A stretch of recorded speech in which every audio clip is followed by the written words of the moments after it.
ঘুম থেকে উঠিয়ে ডেথ ওভারে বল করতে দিলেও মুস্তাফিজ ভালো বল করবেন কথাটা নিক পোথাস বলেছিলেন। কেন বলেছিলেন আসুন তো এক্সপ্লেইন করি।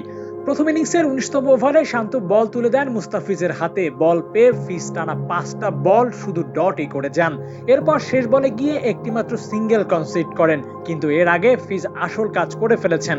টিম সাউদির উইকেট নিয়ে কিউইদের যতটা বাজেভাবে চেপে ধরা যায় ততটাই ধরেছিলেন ফিজ। সেই সাথে দেখালেন ডেথ বোলিং কাহাকে বলে, উহা কত প্রকার ও কি কি।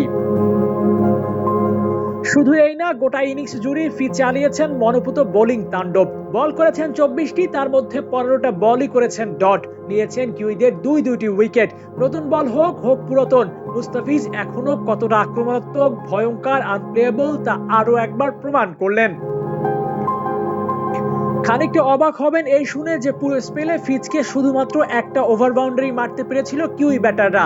সেই ৬ সহ মোট ১৫ রান কনসিড করেছেন পুরো ৪ ওভার বোলিং করার পর। এমন মুস্তাফিজকে আপনি কি দ্বারা সংজ্ঞায়িত করবেন তা একান্তই আপনার ব্যাপার, তবে এটা আপনাকে মানতেই হবে দুনিয়ার সেরা ডেথ বোলার মুস্তাফিজই।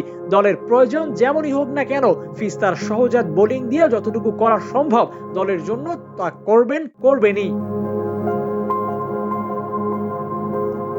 ফিজের এমন পারফরমেন্সের দিনে এড়িয়ে যাবার সুযোগ নেই শরীফুলের দারুণ বোলিং। ৪ ওভারে ২৬ রান দিয়ে নিয়েছেন ৩ উইকেট।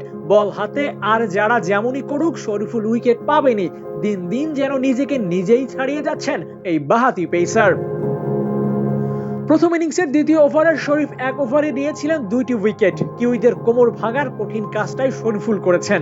এমনকি পিচের সুবিধা কিভাবে নিতে হয় তা তিনি ভালোভাবেই রপ্ত করেছেন এবং তার ব্যবহারও করেছেন আজকের ম্যাচে। এমনকি আউটসুইং, ইনসুইং কিংবা ইয়র্কারের মতো কঠিন ডেলিভারিগুলো হর হামেশাই দিতে পারেন শরীফুল ইসলাম। নতুন বলে বাংলাদেশের সেরা বোলারদের একজন শরীফ, একথা নিঃসন্দেহে বলা যায়। তবে আইপিএল এর আগে ফিজের এমন বোলিং নতুন করে টাইগার ভক্তদের স্বপ্ন দেখায়। কিউইদের বিপক্ষে ফিজের এমন বোলিং তাকেও আত্মবিশ্বাস যোগাবে নিশ্চিতভাবে। Abu Naim, sports Times.